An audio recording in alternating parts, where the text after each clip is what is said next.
What's up, guys? It's GM Sports here, and you guys know what day it is. Today is the big day, Michigan versus Michigan State. We're looking at a battle for the Paul Bunyan Trophy. What are you looking at today, Motel? I'm looking at the quarterback situation for Michigan. Michigan State needs to exploit that. And Aiden Childs needs to have a good day. That line needs to block for him. And he's got to have a good day running the ball and throwing the ball. So, Aiden Childs, I think, is the biggest wild card. I thought it was funny.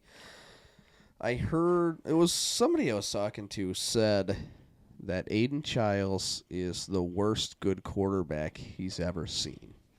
Really? And Care to elaborate? yeah, it was quite interesting when he broke it down for me, because my first thought was, okay, how do you get that? And so he went through it, and he said Aiden Childs will make these outrageous plays that only an elite quarterback could make. And then there's other times where he will make a perfect read and be staring at a guy wide open and just choose to chuck it the other way just because he feels like it. And so he was just saying how he has the talent of an elite quarterback, but he has the mind of someone who's just like, screw it, we're just going to do whatever I feel like. You mean like the mind of a 19-year-old? Yeah, I mean that's perfect way to look at it. Now it's hard to win with that. However, I like what they're doing opposed to what Michigan is doing, where we are just like, screw it, at some point we'll have a quarterback. Try everybody. No, you guys got a young guy. His family wants him to redshirt this year. I was just watching some reels on him. He's supposed to be a real stud. He's a dog, allegedly. But on paper, everybody's great. Here's the thing. In high school, this kid was a stud. He's a 5-star athlete. And I don't remember who said it. I don't know if it was Dan Orlovsky or who. But I was listening to him talk. And they said, if Michigan is looking at, right now, the worst quarterback room in the history of the school, and you have this 5-star kid on the bench, and you're not even willing to put him in and give him a shot, that, to me, disqualifies him from ever being a star, because you're basically saying this kid, even as a freshman, is not better than the worst quarterback room in history. And so, I don't know. He's an absolute dog. Jaden Davis looks like a stud. And Sharon Moore keeps saying, he needs more time to learn the players. He needs more time to learn the playbook. He was an early enrollee. Since enrolled, December. He enrolled early in December to practice with them for the Rose Bowl and for the national championship, and he's been practicing with the team, learning the plays since then. To me, he either doesn't have it or Sharon Moore is an idiot. You're 2-2 in the conference, getting ready to go up against little brother. Let's just say that. You got a 2-loss streak going right now. Why not give this kid a shot? And they should, especially since now they're switching back to Davis Warren, the first guy. Tomorrow they're going back to the guy that started the first games, who looked like absolute dog water. So what I'm hearing is Michigan State's defense should eat tomorrow. I bet Michigan State, today, this episode will come out.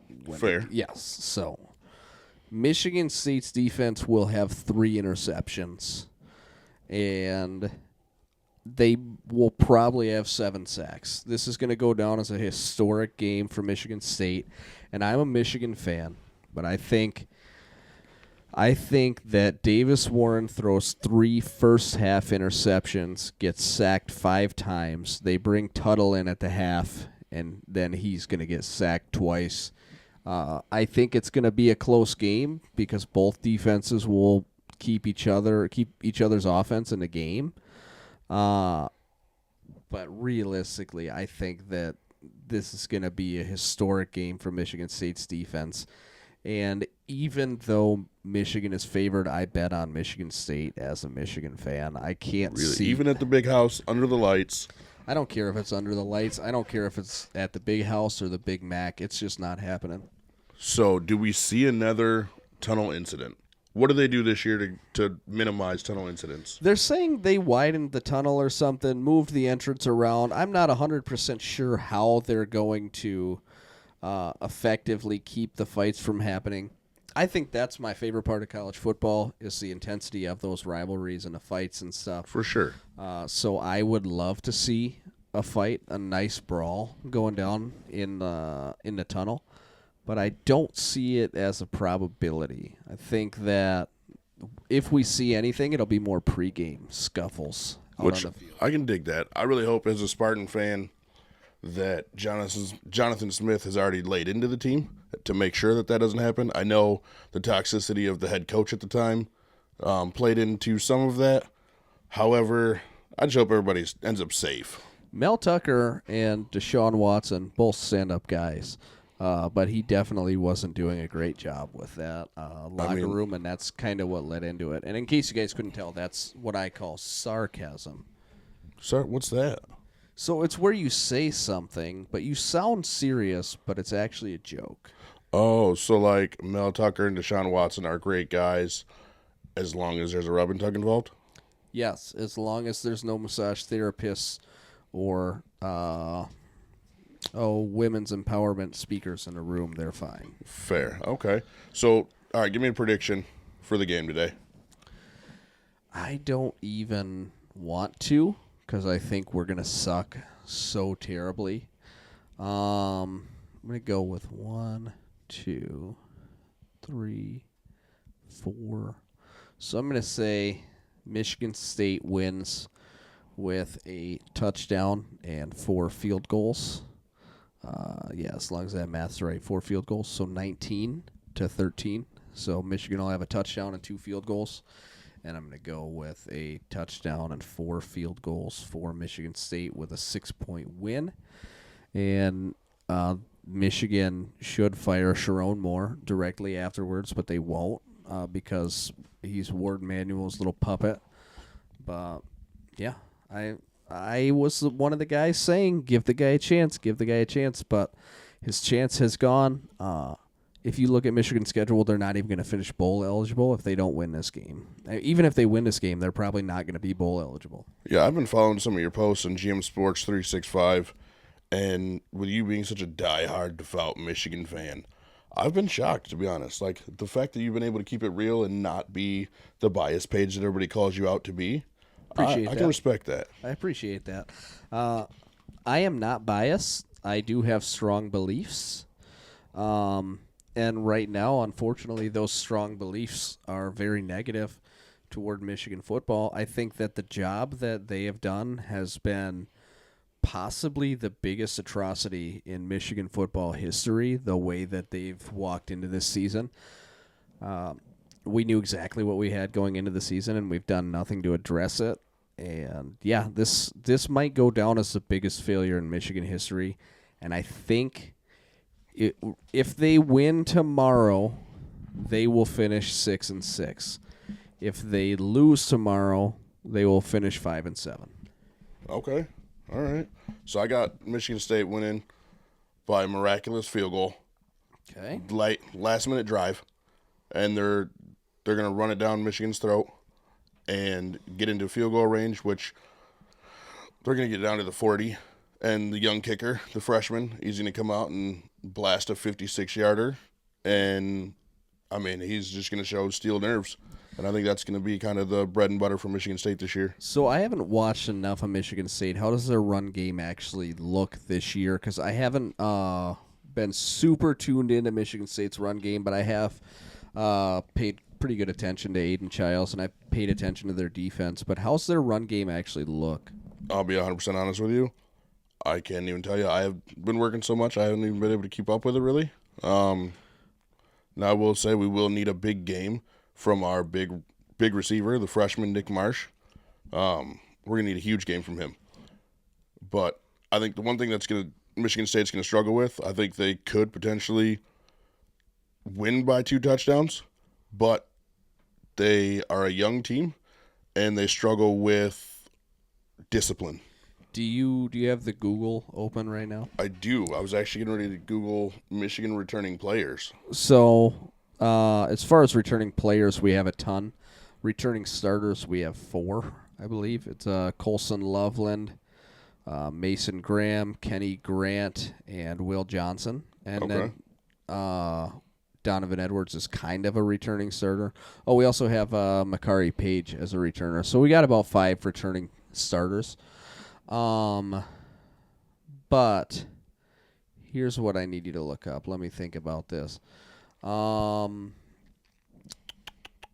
it, my thought just slipped my mind. That's so sad. It was something to do with Michigan State and their run game.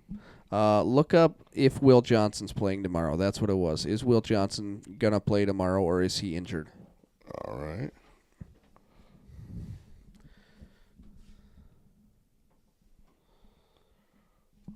Let's see. Will Johnson injury. Injury update, Michigan football.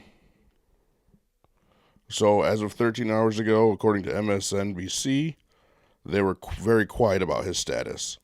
I think if he plays, Michigan has a shot. If he doesn't play, it's over. And here's the thing. Michigan already has a bottom 15 passing defense in the country, and then you take their best player out of it. If Michigan State gets any run game going, it's over. We have to force them to be one-dimensional the same way that we did to USC to have any chance. Oh, for sure. Now, what I'm curious about, though, what are the conditions going to be tomorrow? It's going to be cold. I believe it's going to be dry, though. It's going to be mid-50s and dry.